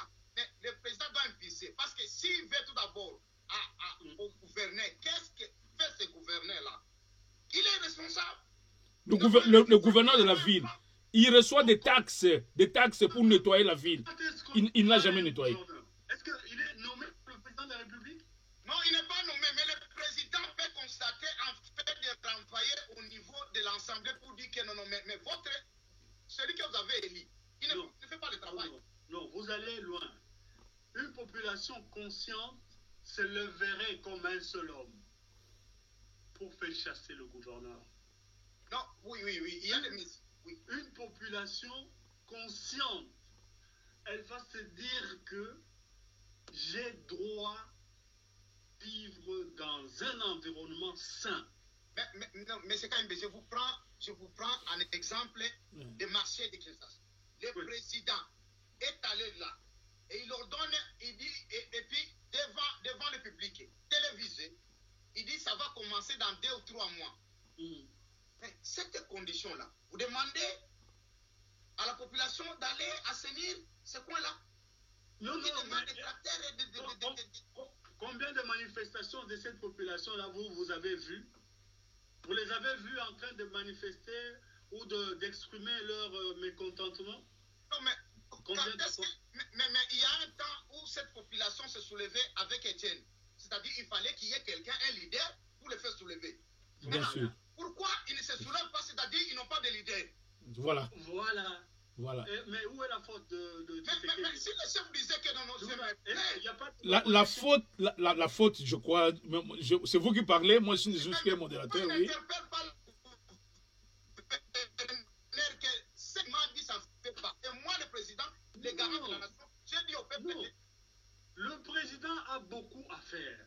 a beaucoup à faire. Non. Cette population... Mais c'est aussi sa responsabilité. C'est sa responsabilité de voir, de veiller au bon fonctionnement, que les villes sont propres. Il appelle le gouverneur de la ville dans son bureau, il dit, j'ai circulé, cette ville est sale, je la veux propre. Seulement son mot peut changer les choses. Partageons cette responsabilité avec la population. Vous refusez. Mais non, nous ne signons pas. Nous partageons. Vous mettez tout sur le chef de l'État. C'est là que je ne suis pas d'accord avec vous. Non, c'est pas tout. Mais nous disons l'impulsion doit venir de lui. Parce que moi, je me dis, ce n'est pas la dictature. Comment le président, lui, il a promis que les travaux du marché vont commencer à être... Et ça ne se fait pas. La parole du chef fait la loi. Bien sûr. Bon. Ce n'est plus l'affaire, même nous reviendrons sur ce sujet. Il y a beaucoup à dire pour le Congo. C'est seulement parfois nos programmes ne se coïncident pas pour qu'on ait ça. Par semaine, on devrait avoir 2 ou 3 débats comme ça pour parler de différentes situations. Il y en a plein. Et permettez que nous passions maintenant au second point, très rapidement, parce que le premier point a pris un peu plus de temps. On parle maintenant, il y a un débat, je ne sais pas d'où ça vient, il faut qu'on révise la Constitution. Et ce n'est pas n'importe qui prend la tête de ce débat-là. C'est le très excellent professeur Mbata,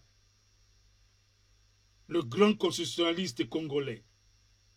Il estime que il faudrait qu'on passe du mandat présidentiel de 5 ans à 7 ans. Ma question, c'est simple. Qu'est-ce que ça vient faire aujourd'hui en plein mandat? Kabila était là, il a fait les 5 ans, 5 ans, 5 ans. Pourquoi Fachi doit faire 7 ans? Qu'est-ce qui change? Pourquoi il ne peut pas faire 5 ans et se battre pour avoir son second mandat et puis partir? Fachi ne changera pas tout. Donc, c'est ça ma question. Pourquoi cette réforme aujourd'hui, pendant qu'on dit même que on n'est pas sûr si les élections vont se dérouler en fin 2023? Est-ce une façon de chercher à prolonger le mandat présidentiel à tous les niveaux, soit par une révision constitutionnelle, ou alors carrément on arrivera à 2023, il n'y a pas élection? Qui prend la parole le premier? Bon, je peux y aller. Bon, vas-y, KMB. Alors, donc, bon, je prends la parole le premier. Merci, Papa Gabi. Oui. Donc, moi, je crois que, d'abord, je fais confiance au professeur Mbata. Vous m'excuserez ici, je dois être partisan. Il est de mon parti. Mais aussi, c'est quelqu'un qui m'a démontré suffisamment son savoir. Alors, pourquoi il faut changer la Constitution? Pour plusieurs raisons. Mais je vais évoquer les raisons que moi, personnellement, je peux avoir par rapport à mon analyse. La première raison, d'abord, c'est que la Constitution que nous avons actuellement là, ce n'est pas une Constitution qui a été faite par nous-mêmes. C'est une Constitution qui a été faite à Liège par les Belges. Et quand surtout les Européens vous font une Constitution, c'est qu'ils ont des objectifs. Ce n'est pas par hasard qu'ils vont le faire pour vous.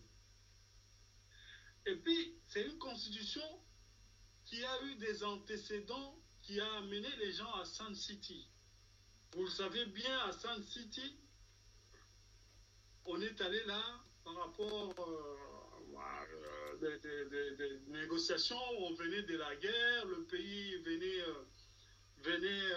était morcelé en partie, il y avait le MLC, le RCD, ainsi de suite. Nous sommes le premier pays au monde où on a vu un régime de 1+4. Donc, pour toutes ces raisons-là, on a besoin de changer cette constitution-là. Si tout dépendait que de moi, je souhaiterais qu'on revienne à la constitution qui avait été adoptée par la Conférence nationale souveraine. Parce qu'au moins cette constitution-là avait l'adhésion de tout notre peuple, parce que les représentants à cette conférence venaient de partout. Et c'est une conférence qui a duré longtemps. Donc, ça, c'est la première raison que moi j'évoque par rapport à mon analyse. La deuxième raison, il y a 2 ou 3 articles dans cette constitution-là qui stipulent des trucs pas très... je ne suis pas spécialiste en matière de constitution, mais c'est des articles, je ne me rappelle pas quel article, mais je sais par exemple qu'il y a un endroit où on dit, par exemple, que le sol et le sous-sol appartiennent à l'époque c'était par AFDEL, appartiennent à l'AFDEL. Bon, ils ont modifié, je crois que, je ne sais pas très bien comment ils ont mis ça, mais ce n'était pas ce qui était dans la constitution, notre constitution de Louloabourg, que avaient fait les Tshisekedi et les autres après l'indépendance, donc en 67. Maintenant, où est le problème avec cette stipulation? Le problème, c'est que l'État ne peut pas avoir de mainmise sur certaines parties du territoire, sur le sol et le sous-sol, son sous-sol comme il se doit, parce que la Constitution le dit. C'est la fameuse loi Bakajika. Oui. La fameuse loi Bakajika. Oui, ça contredisait ça. Donc l'actuelle constitution ne nous donne pas à l'État assez de manœuvres sur la possession du sol et du sous-sol, parce qu'évidemment, il y avait tous ces prédateurs de nos richesses qui ont participé dans cette constitution pour justement mettre des articles dans ce genre-là. Ça, c'est une première chose. Une deuxième chose, il y a quelque chose, quelque part dans cette constitution, où on dit l'État peut céder une partie de sa souveraineté pour des raisons de bon voisinage ou des trucs comme ça. Dans cette constitution-là. Tout ça parce que les États voisins étaient en train de lorgner, voilà pourquoi ils s'en servaient. Quelque part, on évoque les accords de l'Émirat qui attribuaient les 300 km au Rwanda, mais comme on ne peut pas mettre les 300 km dans la Constitution, on ne peut pas mettre tout ça là-dedans, il paraîtrait qu'il y aurait un article qu'on avait glissé disant que pour des raisons de bon voisinage, l'État peut céder une partie de sa souveraineté. Alors, à qui? À ses voisins ou à un truc comme ça. Comme je dis, j'aimerais bien qu'on ait une constitution. Dommage qu'on n'a pas la constitution ici, voilà. Voilà. Alors, troisième élément que moi je vais ajouter comme troisième raison que je peux donner personnellement, selon mon analyse, il y a cette histoire de... Tout le monde a crié ici comment il faut arrêter Kabila. Nous l'avons dit ici en passant. La Constitution a miné. Pour que Kabila soit arrêté aujourd'hui, il faut, je ne sais pas moi, réunir le Congrès, et le Congrès doit adopter, il y a tout ça. Donc, on a vraiment protégé son pouvoir, ou bien, donc, vous avez vu comment on n'arrive pas à cerner Matata Mponyo. Mais vous vous imaginez maintenant avec quelqu'un comme Kabila.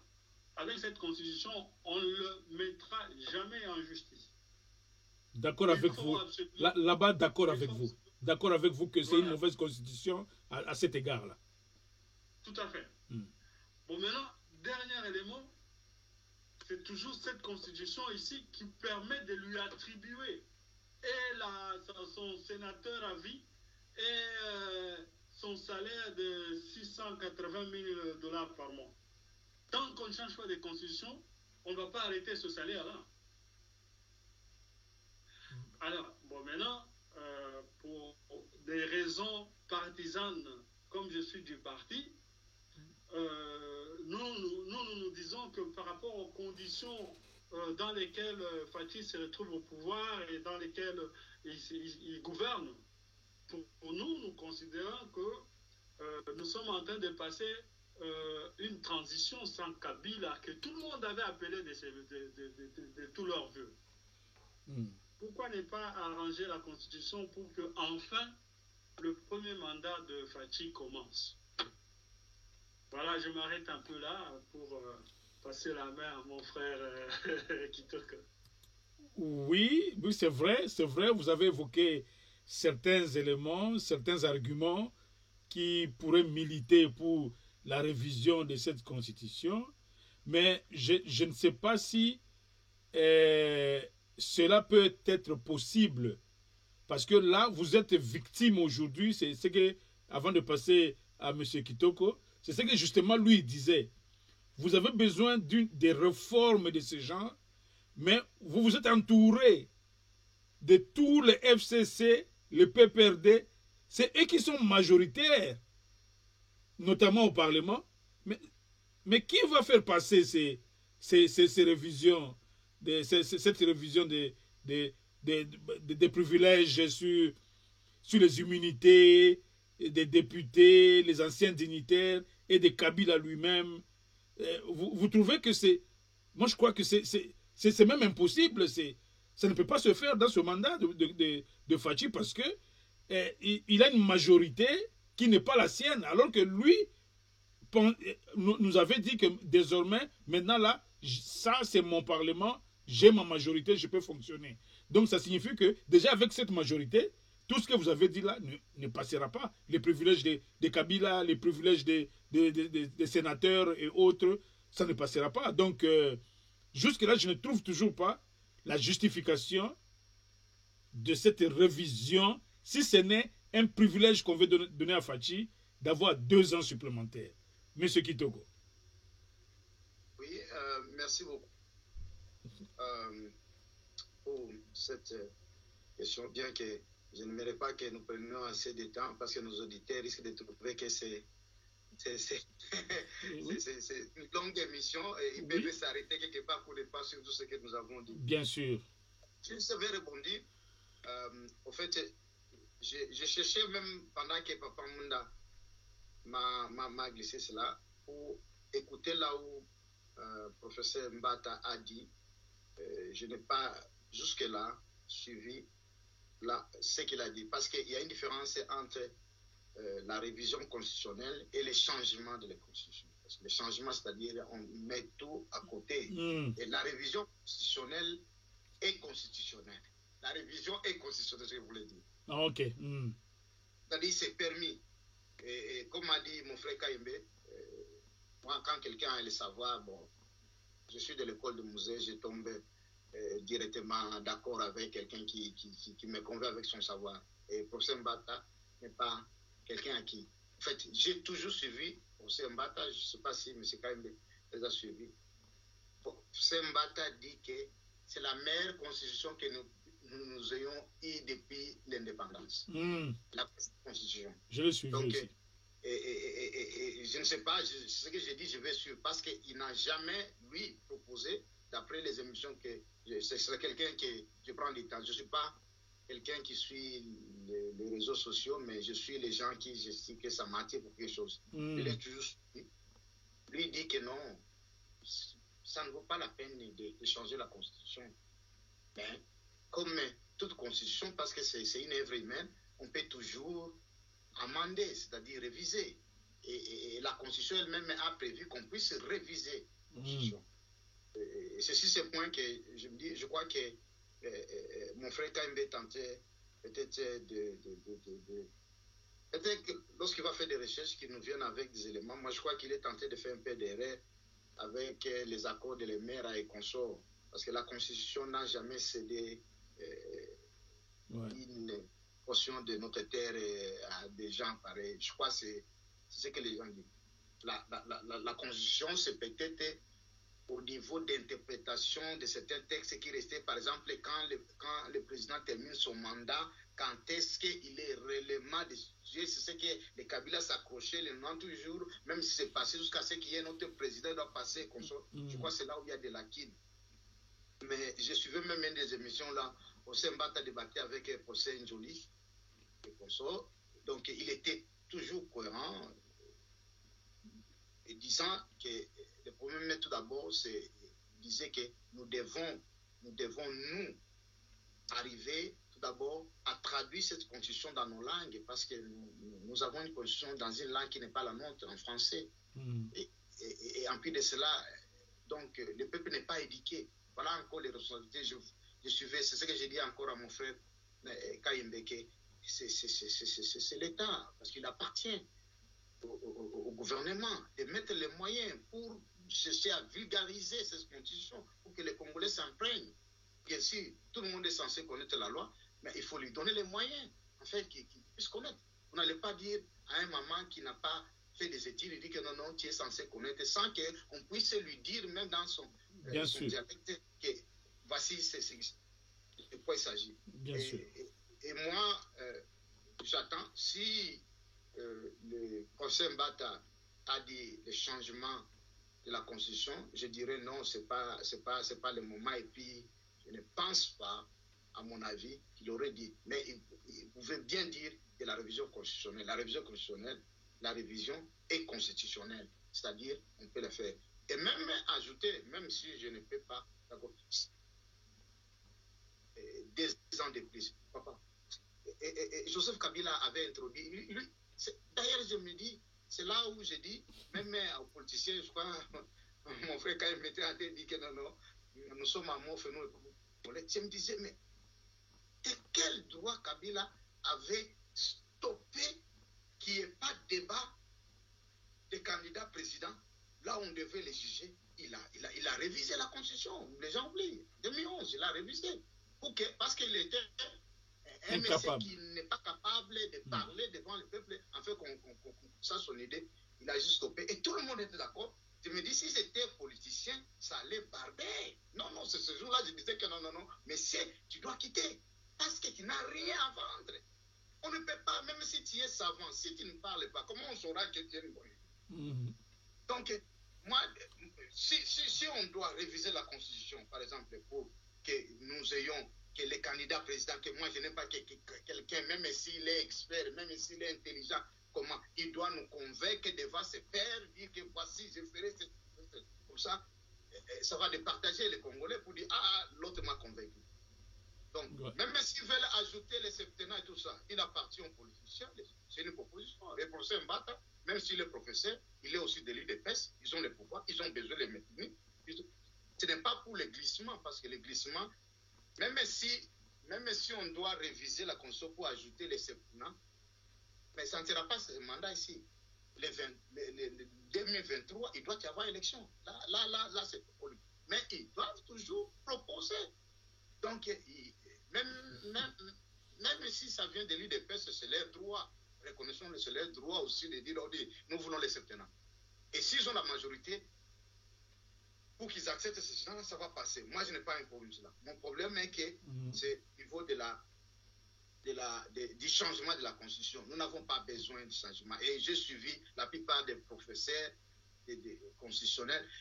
Ils ont toujours dit que c'est une des meilleures constitutions. Je ne suis pas juriste moi-même, mais on peut lire comme intellectuel, comprendre. Et il y a ces éléments-là. Bon, la plupart des Congolais ont des difficultés pour dire que non, les belligérants, les gens tels que les Roubera, on les a acceptés que non, et Congolais de souche ou d'origine qui s'est retrouvé depuis 1960 sur le territoire congolais. Je n'ai pas assez de problèmes à ce niveau-là aussi, mais et que certains Congolais ne sont pas d'accord. Pour moi, ce n'est pas au niveau des dictateurs, même les Roubero là qui a des connivences, tout ça. Mais si on les contrôle, on les gère. Parce qu'il ne faut pas, il faut qu'on soit légaliste. Comme a dit Fatih quand il est venu, les Banyamulenge sont les Congolais, ils sont des Congolais. Ce n'est pas parce qu'ils nous font du mal et tout ça. Nous devons maintenant les attaquer là où quelqu'un fait le mal. Moi, je ne peux pas m'en prendre à tous les Banyamulenge. Mais à Roubero aussi, comme un bévi, de passer une loi pour que Minembwe ait un territoire, nous disons Roubero, là, ce n'est pas un problème de Minembwe. Toi, Roubero, tu n'as pas de droit. Et tu dois répondre à la justice comme Congolais et tout ça. Le plus grand problème avec nous, les Congolais, parce que nous mêlons tout. Si Nyarugabo qui dit que non, les faits va tout ça, on va dire non, mais c'est Nyarugabo, viens répondre d'abord. Qui tu vas mettre les faits où? C'est individuel. Mais il faut dire non, on s'attaque parce que c'est victime en disant on s'attaque parce qu'on est Banyamulenge. Non, on dit non. Même si c'est Moindo qui est de tout ça, il dit que non, je vais incendier le Congo comme avait dit l'autre Chadar de chez moi. Non, celui qui dit qu'il va incendier le pays, on dit mais tu vas incendier quel pays? Qui est qui? Donc c'est ça la justice. Mais pas dire que tous les Banyamulenge, nous n'avons pas un problème avec tous les Banyamulenge, même avec tous les Rwandais. Mais nous avons le problème avec les Kagame, les James Kabarebe, tous ceux-là qui croient maintenant que nous sommes des petits hommes par rapport à eux. Si nous s'attaquer, je suis dans la logique de Moussa, il disait que nous n'avons pas un problème avec les Rwandais. Nous avons un problème avec cette infime minorité et tous ceux qui pensent qu'ils peuvent nous marcher dessus. Impossible, non. Ouais. Celui qui veut nous marcher, il nous trouvera sur notre vie. Donc, la révision constitutionnelle, je l'accepte, la révision est constitutionnelle, mais les changements, disons, jusque-là c'est verrouillé, et puis il doit y avoir vraiment l'importance de dire que pourquoi on doit changer pour aller au 4e République. Parce que si on doit changer, donc jusque-là nous sommes au 3e République. Voilà. Moi je crois que le débat est seulement lancé. On reste à approfondir ce sujet et qu'à tout moment on reviendra. C'est comme le débat sur M. Béa.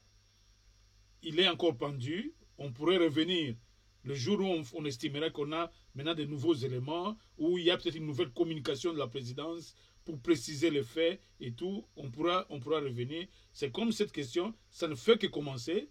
Alors laissons passer ça comme ça et on pourra revenir. Mais sauf que ce soir, on ne parlera pas intégration régionale, parce que là, on n'a pas le temps. Je pourrais vous retrouver encore peut-être dans 2 jours ou 3 jours. D'ici lundi, mardi, on pourra parler maintenant sur l'intégration régionale. Est-ce que c'est bon ou il y a des préalables peut-être et tout. En tout cas, je m'en vais vous remercier pour votre présence. Le débat a été très intéressant. Et comment nous avons passé au peigne fin la réalité de ce qui se passe au niveau de ce fameux coup d'État qui se serait passé et qui n'a pas été, heureusement. Mais on va continuer à fouiller pour avoir des éléments. Et puis le deuxième sujet, en tout cas, je vous remercie. Passez une bonne soirée. Et puis on se retrouve d'ici là. En tout cas, portez-vous bien. Et vous, chers téléspectateurs, je vous remercie pour nous avoir suivis. Vous avez pris votre patience à nous suivre. Et en tout cas, ça valait la peine que nous puissions aller en profondeur dans ces 2 grands sujets. Et la fois prochaine, en tout cas, on reviendra. Si on n'a pas abordé d'autres sujets, réagissez sur les commentaires et on pourra revenir sur vos questions éventuelles que vous avez. En tout cas, merci beaucoup à vous et à vous tous. Et à la prochaine. Merci. Voilà. Merci.